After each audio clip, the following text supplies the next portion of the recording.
Hi, welcome to Random Walks in HR with me, Tim Peffers, and today we're talking about consumer-centric workforce planning. But before we get into that, we need to understand what are the different types of workforce planning. And the best way to think about that is short, medium, and long term. Okay, what's your timeline? So, in terms of short term, we tend to think 0 to 6 months, and we really think about what do you need right now to run your business. Okay, this is often called resource planning. What do you need? What resources do you need today, tomorrow, next week in order to meet your targets? So, for example, if you're in a call center, how many people do you need on Monday, on Tuesday, on Wednesday? How many people do you need in the morning, the afternoons? How many people do you need on calls? How many people do you need on emails? How many people are doing admin? You need to have a very granular forecast based on hard data, very precise about what is the optimum staffing options and having the right people at the right time so that you're not wasting money if you have too many people and there's not enough calls coming, but also you're protecting your company product and you're improving your customer service by not having too few people having long call queues.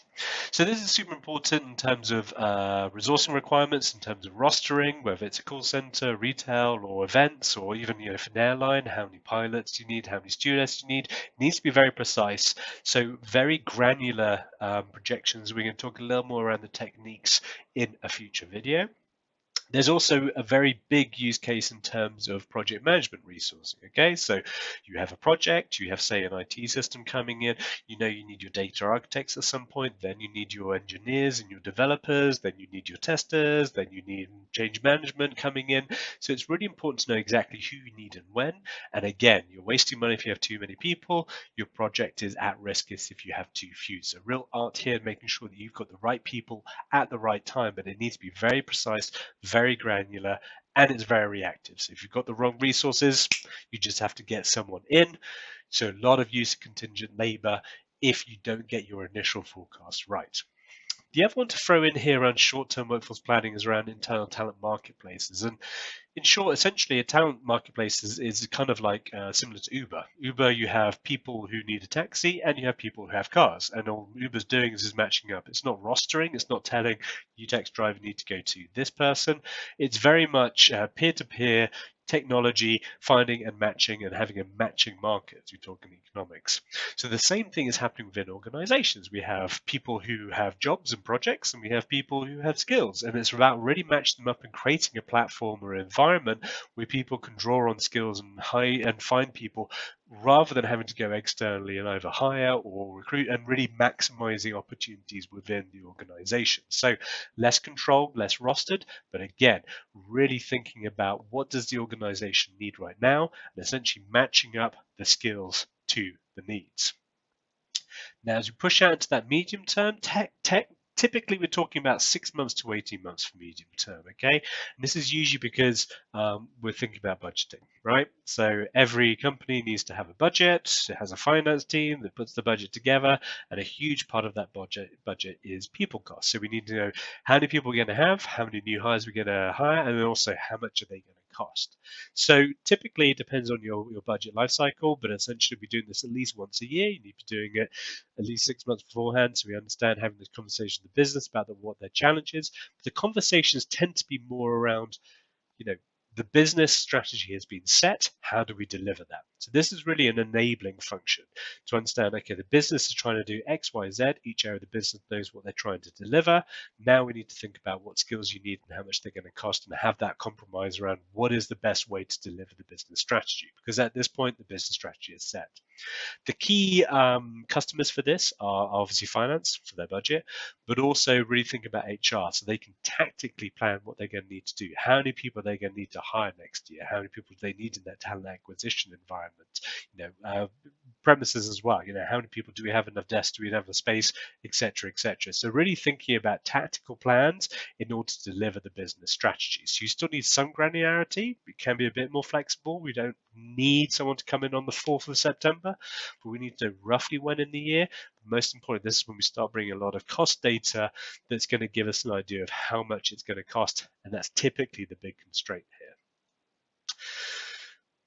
In terms of rather than enabling the business strategy and affecting the business strategy. This is where strategic workforce planning comes in, right? And we're kind of thinking we want to start in terms of timeline as where is that business strategy set? And we want to start thinking about taking that endpoint, typically in companies 2 years, but again varies depending on company, and then projecting a little bit further out. Again, depending on the business need, but here in strategic workforce planning, we're trying to influence and understand the long-term business strategy and really trying to influence that and figure out what are the constraints in terms of people resources. So if the company is going through a big transformation that we know is going to take 2, 3, maybe even 4, 5 years, does it have the skills in-house to do that?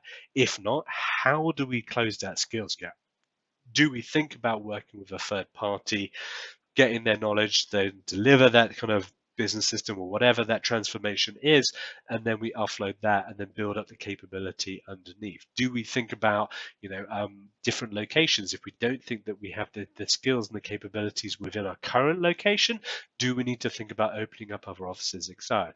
And actually, location strategy is quite an important client here, because essentially if we're going to open up a new office or increase the size of one of our locations to kind of, if we think that's a really good talent market to access, that process typically takes 2 years to do anyway. So we've got to have that long-term projection now. When we think about those long-term projections, we really want to think about dialing down the granularity and really think about high-level capabilities. No one knows exactly how many C++ or Java or Python developers you're going to need in 5 years' time, because we don't know how those systems evolve. There could be a completely new type of language that's going to be out there. But we want to think about high-level capabilities, developer capabilities, or even just general IT and data science capabilities. And then we start thinking about which ones are going to become more important, and we're going to have to dial up and access those, which are going to be key to our kind of future as an organization, which areas of the business potentially becoming less important, or where we think maybe technology is going to impact that area and we're going to see reductions there. The key to these long-term projections is that then we can give ourselves time to actually plan. This is when more strategic HR comes in. If we're trying to build and develop a stronger organization, we need at least a year's lead time to actually understand what the problem is, plan, design, deliver that training, and then the organization builds up that experience and capability to meet whatever challenge it's going to have in 2, 3 years' time. So it sounds very sexy, it sounds like strategic workforce planning is the best. It's the best kind of forecasting. It's long term.